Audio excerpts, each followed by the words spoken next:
First, we have House File 1972 from Representative Howard. Representative Howard, would you like to move your bill to get it to before the committee? Yes, Madam Chair, I'd like to move House File 1972. Okay. Rep. Howard will move House File 72 to be laid over for possible inclusion. We have before us House File 1972. Representative Howard, please tell us about your bill. Thank you, Madam Chair, and I hope you'll bear with me. I'm a little under the weather. It's Murphy's Law. I've got 3 bills up like right now, so that's what goes on deadline week. So bear with me. House File 1972 creates a competitive grant program through the Office of Higher Education for post-secondary institutions serving students with autism and learning differences. Young adults with learning disabilities and differences in autism have so much potential, and they deserve the opportunity to succeed and reach their full potential. Minnesota has been a leader in this front, in particular with the amazing work at Minnesota Independence Community College. In previous sessions, the legislature has provided a direct appropriation to MICC, but through consultation with MICC and the Office of Higher Education, this bill seeks to expand potential public resources to other institutions to provide an opportunity for more opportunities for our students with learning differences. You know, there is an increasing demand for this group of young adults, and we want to make sure they have the financial aid available so that Minnesota families of all incomes can afford this kind of education. But specifically, I do want to talk about MICC, and we'll hear from testifiers because they are really a crown jewel, not just in our community where I represent in Richfield, but really our whole state and beyond. I am so proud to represent MICC, and we as a state should be so proud of MICC, and most importantly, their students. For those on this committee that have had a chance to meet some of the MICC students, it's impossible to do so without kind of welling up with pride, because you see in the faces of our students just how much it means to them to be part of a community and to see a place for themselves in our world. And really, MICC offers something that no one else is offering here in this state, the kind of opportunity, the kind of track record of success, and it really merits our support. And so I could go on and on about it, but instead I'm going to turn it over to my testifiers. Okay, thank you, Representative Howard. First up, we have Ben Lentz, the Director of Advancement for MICC. Please state your name and proceed. Is Mr. Lentz here? I think you're muted. There we go. Okay, welcome. And please state your name and proceed. For the record, my name is Ben Lentz, the Director of Advancement for Minnesota Independence College and Community. Chair Christensen and members of the committee, I would like to thank you for your time today as I speak in favor of House File 1972. I would like to also sincerely thank you for your support of MICC. Your investment continues to have a truly incredible impact on the lives of our students, graduates, families, and citizens across Minnesota and the United States. We support House File 1972 because we support making additional funding available for educating students with learning differences and on the autism spectrum. Because as demand for this kind of education grows, we want to continue to make sure it is affordable for all families, regardless of income level, for these unique programs in our state. We definitely are an institution that would. MICC is unlike any other higher education institution. We are the only program of its kind in the country and are extremely proud to partner with you to make Minnesota a leader in providing higher education to all student populations and not leaving behind those with learning differences and on the autism spectrum. The heart of our campus truly is our students and staff. And as much as I'd love to have a testifier or two with us today, they're on spring break. They've been working hard this school year. And while they're away, thankfully, we have some great resources. And I'd like to play a video to introduce you to a few of our students, as well as some of our staff. Since coming to MICC, my life has changed by me gaining independence and having a lot of friends. High school was not that great because there was no like real programs for people with learning disabilities. After graduating high school, I was shy, nervous, and having any really good skills. Well, I was a little more shy about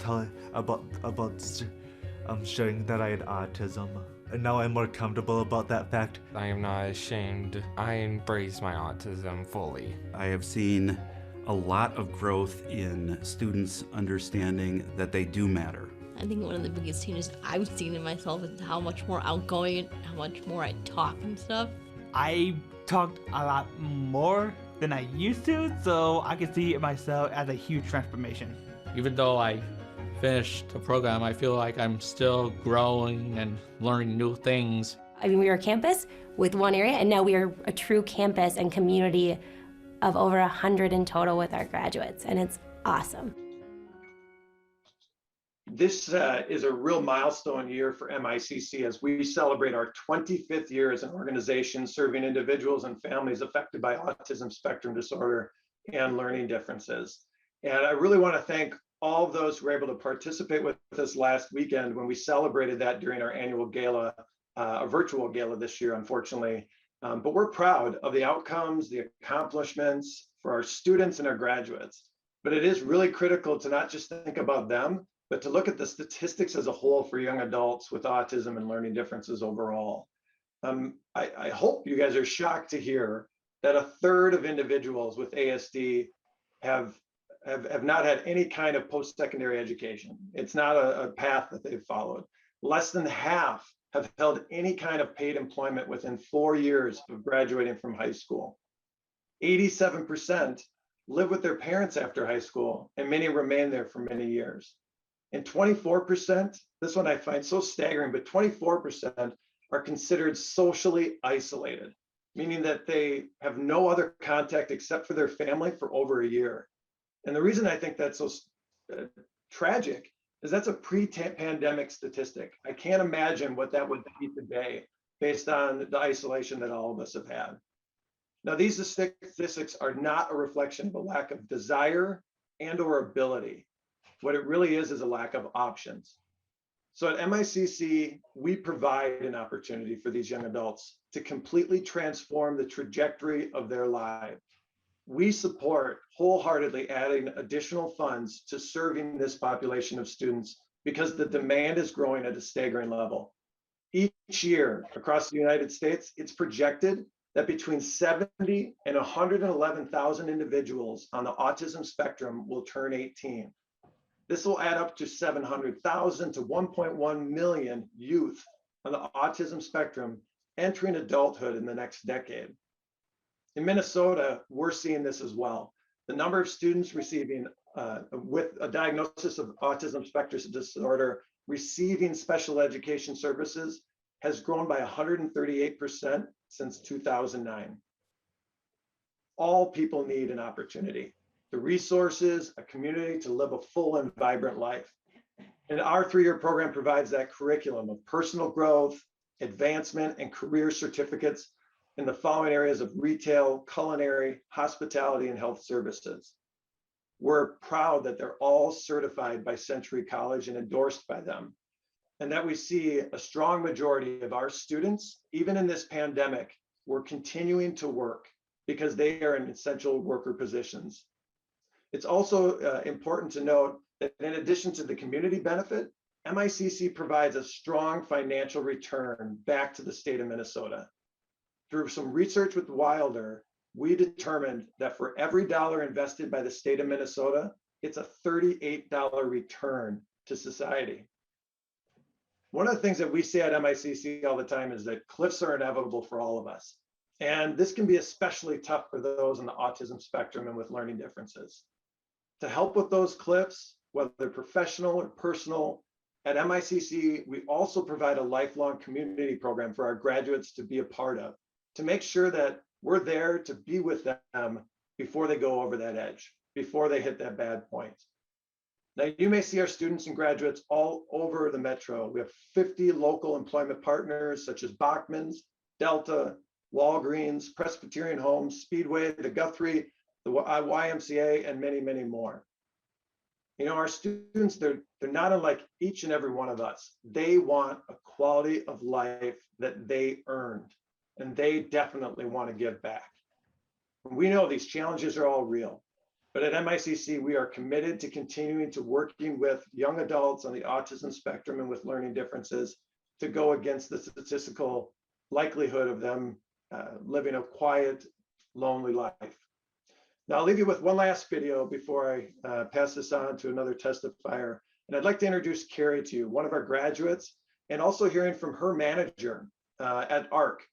You know, thank you again so much for being in this partnership with us and specifically allowing Minnesota to be a leader in higher education for students with differing pathways to success.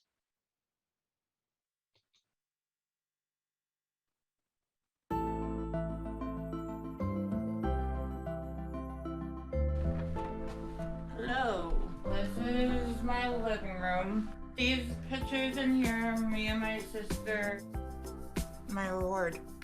Growing up was very hard. I didn't have lots of friends and I really didn't have like a lot of future goals. In high school, Carrie was basically told that she doesn't have much of a future. And as it is, she's gainfully employed. She's got this support structure with friends. I am a cashier at Arcs Value Village in Richfield, and all the customers love me, of course. And I have gotten raises too throughout my 5.5 years there. Because she has learned to be confident, because she's gotten some pride in what she's doing, she's a much happier person. I wanted to stay in Minnesota because I love the area. The buses are easy. And we do another thing called Supper Club where people will come and help out cooking and just sit and around and play games and have fun. We're just one big happy family. You're not being alone, you're just, independence is, you're living life. Wow. Changed.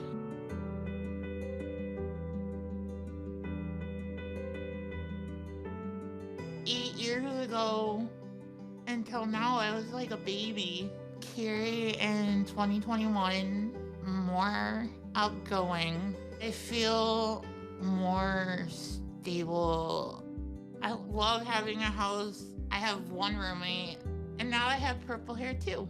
Welcome to my house, my dining room, our kitchen. These are the chore list that gives me daily reminders what to do. Some of the awards I won at Special Olympics.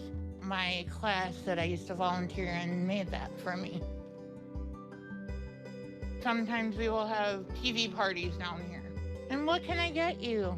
This neighborhood is really cool. I have a bunch of friends living on my street. You can just walk to go to Target or catch a bus. I love it. My best friend would have to be Christina Fraley. She literally lives right across the street. When I was off of work for 2.5 months, she would just check on me and see how I'm doing. And she would always surprise me with little gifts. When I was going through MICC, I had a lot of different classes and learning how to maintain friendships. 4 years ago, right when I got to work, I couldn't catch my breath. I was having a blood clot to my right lung. I was in and out of the hospital for 5 months. I had a lot of staff support from MICC. My stepmom and my dad was literally the rock for me. I just really thought my life was gonna turn upside down. But I'm a lot stronger than I thought I was. How I feel today from 4 years ago, 100 times better. I did 3 different sports for Special Olympics: bocce ball, bowling, and powerlifting. I was able to go to states and set a record in bench press. I I've been working for ARC for 13 years. A couple of my managers gave me 13 balloons for my 13 years. Right over there. I consider Carrie the heart of our store. She's one of our most experienced, most loved people here. Carrie's unique ability to remember every person she's ever met has been wonderful for just customer relations. If you go in that door and you talk to Carrie, she's gonna know who you are, she's gonna know what you like. We have a lot of regulars who know and love Carrie. When COVID-19 first started, my work had to shut down for 2.5 months. I would say don't go into like your own little world. You need support around you. During that time, Carrie wanted to make sure everyone on the team still felt like a team. She regularly called, set up Facebook groups, and I cannot thank her enough for that. MICC students built up their skills, their confidence, and we couldn't exist without people from MICC, I think. As we like to say, no slumber parties in the sink with those dishes overnight, right? Yeah, and it's been a little slumber party-ish. When everything was starting to go virtually, I was like very nervous that I wouldn't be able to cook without support help. But I'm getting more confidence in cooking on my own and eating a lot healthier. Basically, in another 8 years, I see myself probably still working at my job, still living in this house, to MICC staff. Thank my you internet for is unstable, helping so me Representative. find my ground. I'm blessed. So and I've beaten the odds. thank you. I am assuming the video is complete now, and we will thank you, Vice Chair Christensen, for filling in to me while my bill was being heard. We are going to move on to Lisa Keitel, I believe. Is that who you would like to testify next to the committee? Yes, Madam Chair. Okay, thank you. Welcome to the committee. Yes. Please state your name and begin your testimony. Yes, for the record, my name is Lisa Keitel, and I'm a parent of a MICC graduate. My son's name is Andrew, and he has testified before this committee in previous years. He was able to make the committee members laugh twice, and he still wears that as a badge of honor. I want to thank you so much for hearing House File 1972 today, and I would like to express my support. Searching for post-secondary education for my son with significant learning differences was a very lonely and scary process. MICC shined like a light in an otherwise very dark situation. Once my husband and I found MICC, we were determined to do whatever we could to make sure Andrew could become a student. Like many other parents and students looking at colleges, for our family, trying to figure out a way to afford the education was a barrier for us. We did everything we possibly could to make it work, and our family made challenging financial sacrifices to get Andrew the education he needed from MICC. While Andrew was a student, the legislature passed financial support to MICC for the first time, and that financial support truly changed our lives. Andrew was able to access need-based financial aid, and that kind of aid is what makes it possible for families like ours to afford college for our kids with learning differences. I want to be clear, MICC was not an option, just an option. It was the only option for our son. It's difficult to convey the amazing transformation our son has made by attending MICC. Now, instead of figuring out where in our small St. Paul home Andrew could live, trying to continue his care, finding ways to provide for him financially, and worry of what would happen to him when someday my husband and I are gone. He now lives independently, has a job that gives him purpose. He worked with pride throughout the entire pandemic, and he invites us over to his place for dinner whenever his social schedule allows. His education at MICC transformed his life and therefore our lives. Thank you for making this transformation possible for my family and all other Minnesota families who are able to receive need-based financial aid because of your support. I hope you can support this bill today to make more resources available for families like ours. Thank you very much. Thank you. Now, are there any other further testimony on House File 1972? Seeing none, we have 3 members with questions. And what we'll do today, I believe, I don't know if this was said earlier, but we'll have each member ask one question. And then if we have time for further testimony, we will go back through the list. So you will, Representative Keeler. Thank you, Madam Chair. Thank you, presenters.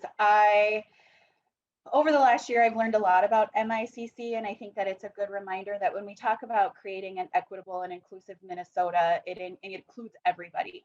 One thing I just want to ask about to highlight a little bit more is you talked about this is so much more than just a school, that there's this lifelong mentorship and support that happens. I like the slumber party without the dishes comment. I think all of us kind of have slumber party with dishes sometimes. But can you talk a little bit about what those services actually look like and what they're doing to help sustain your students? Mr. Lentz. Madam Chair, Representative Keeler, thank you for that question.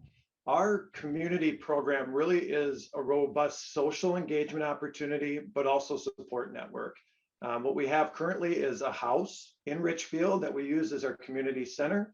There's advisors there who work with independent living skills, ongoing skills development for graduates who choose to be a part of the community program. They may check in with them weekly, monthly, every quarter, depending on their needs.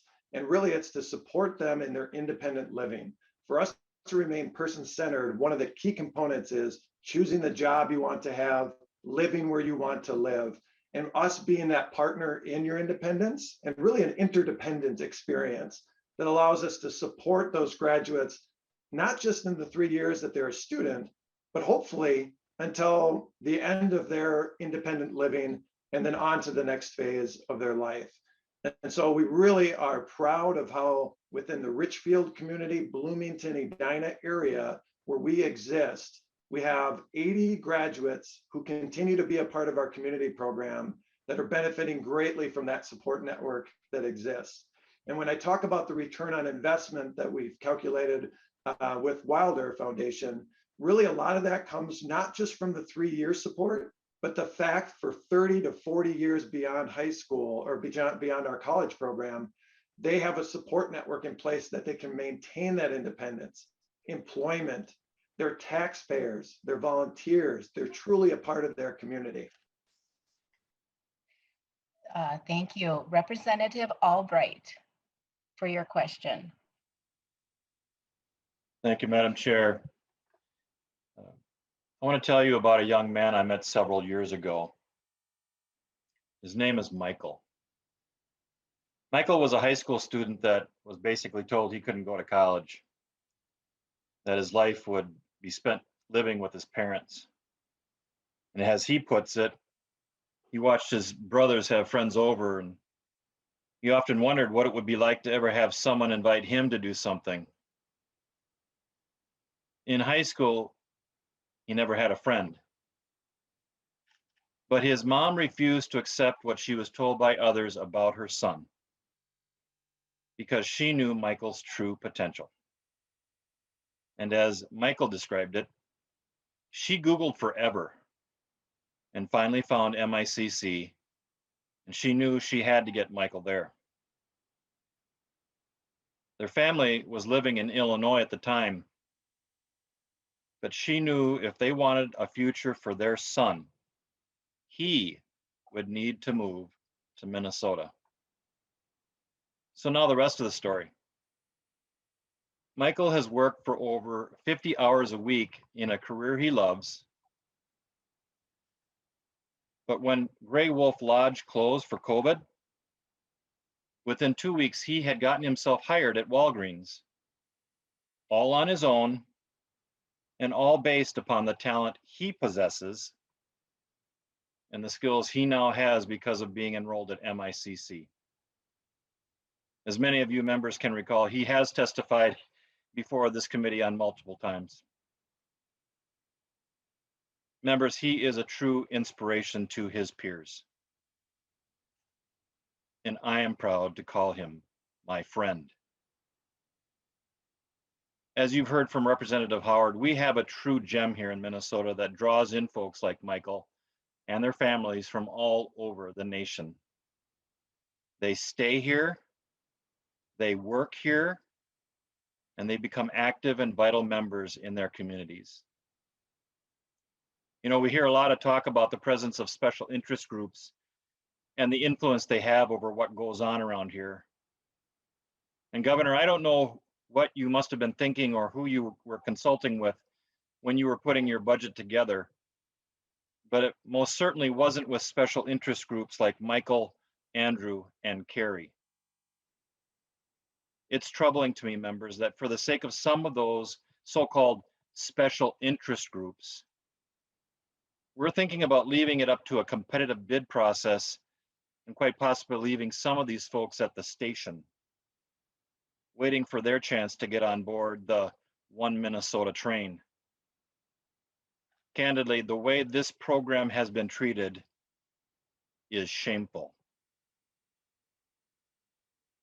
We all have our special interest groups, don't we, members? Well, this one is mine. And they will not be forgotten, nor will they be left waiting at the station for their opportunity to create their own best life. I urge you to join me and Representative Howard in strongly supporting House File 1972. Thank you, Madam Chair and members. Representative Daniels is our last person for asking a question today. You may proceed. Thank you. Thank you, Madam Chair. And I just have one question. I have a couple of comments real quick. I've gone to a couple of the graduations. In fact, I was at Michael's graduation, and it was such a good experience. I think there were 17 graduates that year, and a lot of them were cracking jokes, and everybody had a good time and a good laugh. But the last graduation I went to was really good. The ceremony was great, the students were great, but afterwards, that's where I got my impact from. Afterwards, I had a gentleman at a rather fast pace coming from my right, and I was a little concerned what was going to happen, but he came up to me and he said, I just have to thank you guys for the funding for MICC. I'm moving my son out of my basement today. He did the fist pump. And I knew at that point, that's a good program, right? And so anyway, I just have one quick question for Mr. Lentz. What funding do you have currently, and what funding could you use more funding to provide more services for more students? That's the only question I have for you. Mr. Lentz. Madam Chair, Representative Daniels, thank you for that question. We currently, in the last biennium, we're receiving direct appropriation of $1 million per year to help support need-based financial aid and tuition reduction. As you can imagine, a program like ours is very hands-on, and our expenses are not low. And that's because we need to have lower ratios of students or of teaching staff to students so that they can work directly with them. And we are operating in a wonderful environment where we partner with our Richfield friends, the apartment complex that we're in, a nearby church where we rent space. Really, the home that we own is our own property that's among that group. And it allows us to be able to grow. And that's what's happening now. We are experiencing, Representative Daniels, a significant increase in inquiries and applications to be a part of our next class. And the reason that we're so surprised and excited by that is we've been in a pandemic. So many people are looking at these tough decisions like this. And so many of our families that we're working with now, they've started to hear about us. They've started to know about us. And what they're hearing is there's There's resources to help make this as affordable option. There's resources to make sure that as a family in Minnesota, you can say yes to this next path for your son or daughter. And that's really opened up the floodgates because of the support from the state of Minnesota and the investment there. We've been able to turn around and go to our families who before might have never looked at us, never thought about MICC because of financial accessibility. And today we can say we have support for you. We have the opportunity. And so to answer your question, these additional resources would help us to continue to grow and serve more families, provide more opportunities. And as we do, more students coming on board, we will need more staff, talented staff like we have today, to be hired on to support the expansion and growth of our programming. So we're very excited by the possibility of both continuing to have the base funding, but also this opportunity to increase funding that we can use to support our growth and expansion and serve more Minnesotans with the autism spectrum and learning differences. Madam Chair? I see that Representative O'Neill has her hand up. We will, I think I'm hearing someone, but I don't know who it. We're going to have Representative O'Neill with a question. And then we'll wrap up with the closing remarks by Representative Howard. Thank you, Madam Chair. Just quickly to the author, how many other organizations that you know of would qualify for this competitive grant? Since now it's not specific, a direct appropriation to MICC, but it's competitive. Mr. Lentz, think if you could briefly share that with Representative O'Neill, that would be helpful. Madam Chair, I think the author probably would have that information. Okay, thank you. I will call on Representative Howard. Madam Chair, Madam Chair, Representative Neal, it's a good question. I'm not certain. I mean, we don't know of an institution who's doing anything remotely on the level that MICC is. Although in conversations with the agency and with some others, there are some programs that are serving students on the spectrum. And so really this is an attempt to kind of take some of that feedback. And I will say I'm really grateful for having conversations with MICC when this notion of a competitive grant came on. Their reaction was, well, if we can find a way to help more students across the state, we're all in for that. But to answer your question, I'm not certain of the number and would still say that I don't think there's any institution providing the level of support and education that MICC is.